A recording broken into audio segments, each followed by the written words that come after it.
Assalomu alaykum. Bu 26-avgustdagi o'zbek tili kundaligim.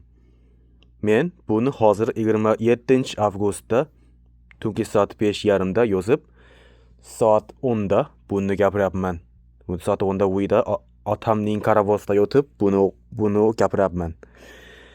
Bugun havo kechagidan issiqroq bo'ldi. Men kecha kundalikda ob-havo ma'lumotiga ko'ra eng issiq paytda harorat 35 darajagacha ko'tarilish kutilayotganini aytdim. Lekin bugun bundan ham issiqroq bo'lib, harorat taxminan 36 darajagacha ko'tarildi.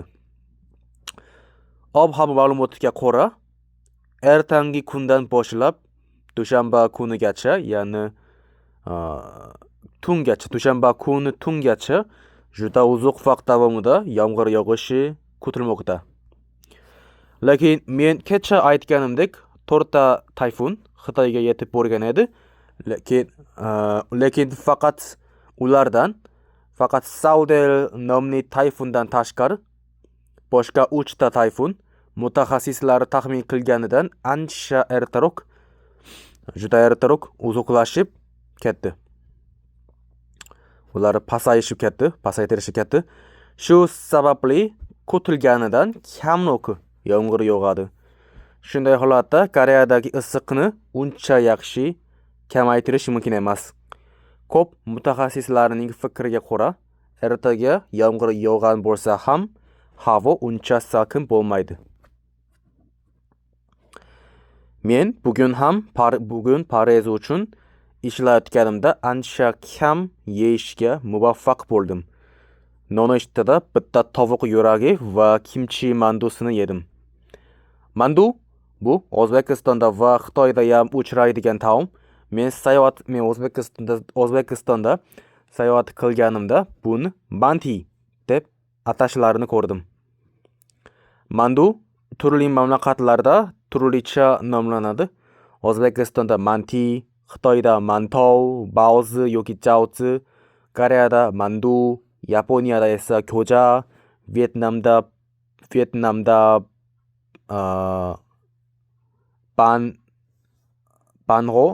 bansher, Rossiyada esa pelmeni deb atashadi.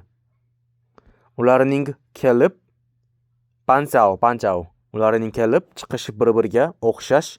Mandu Mesopotamiyada, hozirgi Iroq hududida paydo bo'lgan taom edi. Keyinchalik bu taom Xitoyga, Markaziy Osiyoga, Yevropaga, Sharqiy Osiyoga, boshqa hududlarga tarqalgan. Baribir men nonushtada mandu va tovuq yuragi yegandan keyin tushlikda esa 2 ta proteinli ichimlik ichdim va bitta tyunetsli 3 burchak kimbap yedim. Ish tugagandan keyin soat 11da kechki ovqatda akam pishirgan kareni yedim. Akam juda yaxshi oshpazi.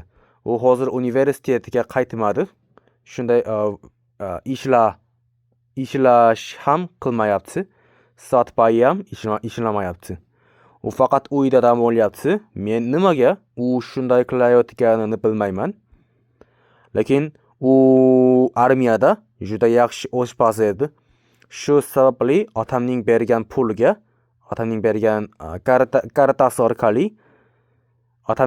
orqali masalliqlarini sotib olib, uyda kari tayyorlaydi. Uyda mazali taomlarini pishiraydi. Bugun kecha esa u kareni tayyorladi. U tayyorlagan kare esa juda mazali va boshqa karelarga qaraganda ancha farq bor edi. Aslida kare esa Hindistondan kelgan taom. U Hindistondan Angliyaga va u yerdan Yaponiyadan esa yana Koreyaga kirib kelgan. Koreyadagi kare esa ozgina suyuqroq bo'ladi.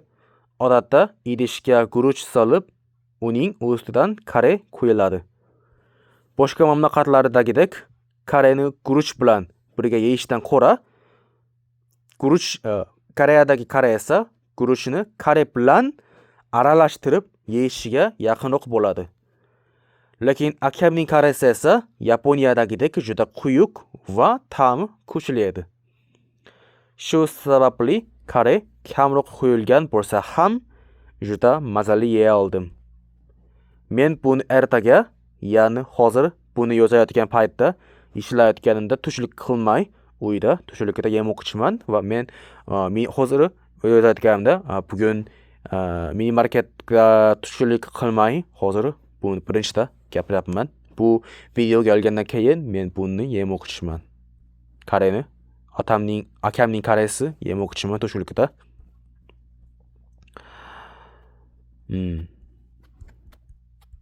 Ish tugagandan keyin uyda 2 soat davomida savdo ingliz tilini o'rgandim. Men bugun ikkinchi fan, ya'ni ingliz tilini to'liq tushunib o'qishga muvaffaq bo'ldim. 30-avgustda atigi 4 kundan keyin imtihon topshiradiganim sababli tezroq kitobdagi sinov imtihonlarini topshirib tayyorlanishim kerak. Men bugun birinchi sinov imtihonini topshirdim.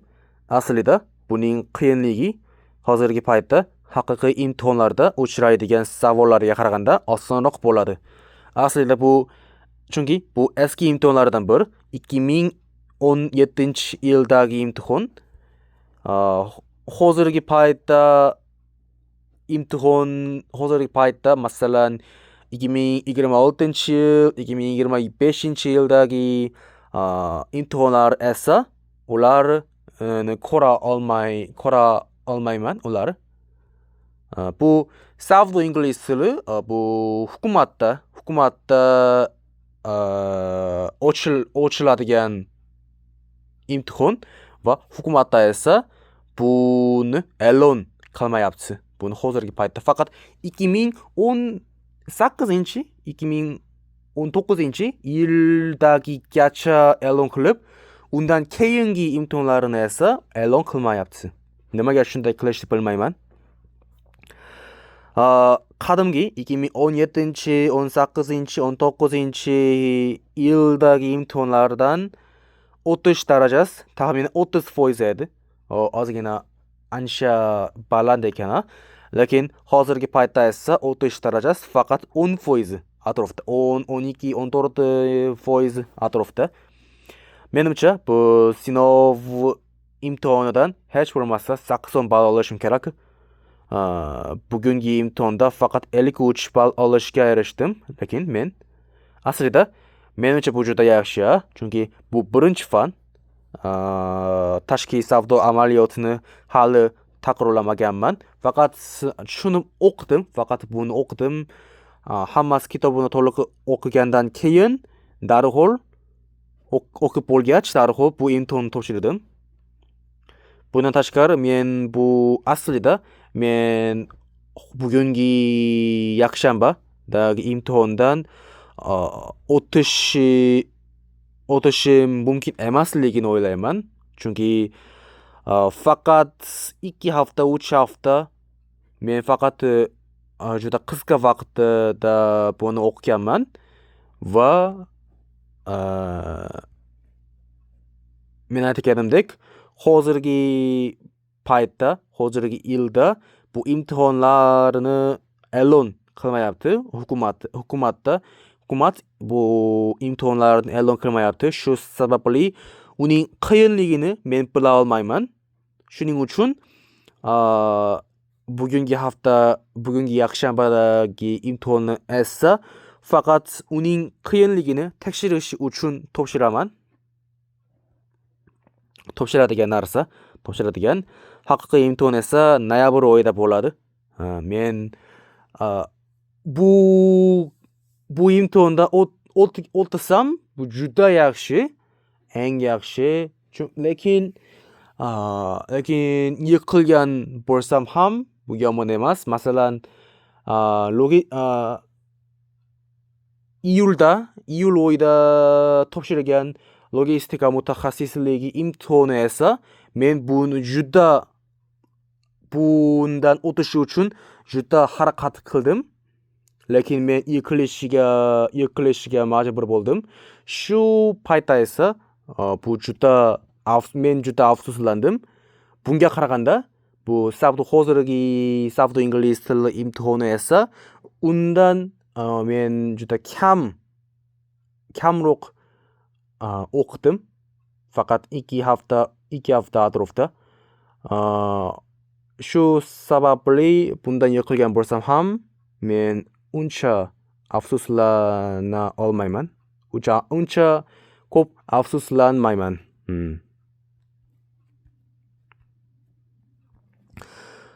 Bundan tashqari men 30-avgustgacha savdo ingliz tilini o'rganishga harakat qilyapman va hozir ham qilyapman. Ertaga esa ertaga, ya'ni hozir bu videoga olib YouTube'da yuklagandan keyin esa topshirgan imtihondagi xatolarni tekshirib, birinchi fanni takrorlab o'qishman. Hozir ishlayotganimda bu xatolarni tekshirdim va bu videoni YouTube'ga yuklagandan keyin birinchi fan haqida yana o'qib takrorlab o'qishman. 30-avgustdan keyin esa yana bir hafta davomida ko'p dam olmoqchiman. Chunki 2 haftadan keyin, ya'ni 7-sentyabrda menga juda yoqadigan o'yin Clash Royale'ning avgustdagi ligasi tugaydi. Shu orada 5 va 6-sentyabrda LCQ musobaqasi boshlanadi. Men ligada eng yaxshi 10,000 o'yinchi qatoridan joy olishni xohlayman. Faqat hozirgi mening ochkomdan hech bo'lmasa 300 ochko balandroq bo'lishim kerak. 300 ochko esa, 300 ball esa hozirdan hech bo'lmasa 10 ta o'yin g'alaba qozonishim kerak. Hozirdan 10 ta o'yin yana g'alaba qozonishim kerak. Shu bilan birga Koko va ular koreyalik o'yinchilar. Koko va oxirgi oltin yo'llanma uchun LCQda ayovsiz kurash boshlashadi. Men ham buni qiziqib tomosha qilishni xohlayman. Shuning uchun imtihon tugagandan keyin bugungi yakshanba kunida 30-avgustda bu ochiladi. Men buni topshirgandan keyin allaqachon buni topshirgandan keyin 28-noyabrda xalqaro savdo mutaxassislik imtihoniga 28-noyabrdagi xalqaro savdo mutaxassisligi imtihoniga tayyorlanishni rejalashtirdim. Lekin buni boshlashdan oldin faqat bir hafta esa ularga e'tibor qaratishni rejalashtirdim. Qaror qildim men shunday. Faqat bir hafta esa faqat o'zbek tilini o'rganib, o'zbek tili esa har kuni o'rganmoqchiman. Lekin bundan tashqari hozir esa o'zbek tilini har kuni 2 soat o'rganyapman va savdo ingliz tili esa har kuni 4 soat o'rganyapman. Shu holatda bugungi yakshanbada savdo ingliz tili imtihoni tugagandan keyin faqat o'zbek tili 2 soat o'rganib, 4 soat esa men dam olib o'yinni ko'p o'ynashni qaror qildim. Men hammasi yaxshi bo'lishiga umid qilaman. Savdo ingliz tili aslida savdo ingliz tili imtihondan o'tishi mumkin emasligini o'ylayman, lekin shunga qaramay u yerda o'tishiga umid qilaman. Undan keyin xalqaro savdo mutaxassisligi imtihoniga ham yaxshi o'ynashiga umid qilaman. O'yinda avgust ligasida yaxshi ball olish, yaxshi darajaga ko'tarilishiga umid qilaman. Koko va esa LCQ musobaqasida yaxshi o'ynashiga umid qilaman. Menga umidim juda ko'p. Rahmat.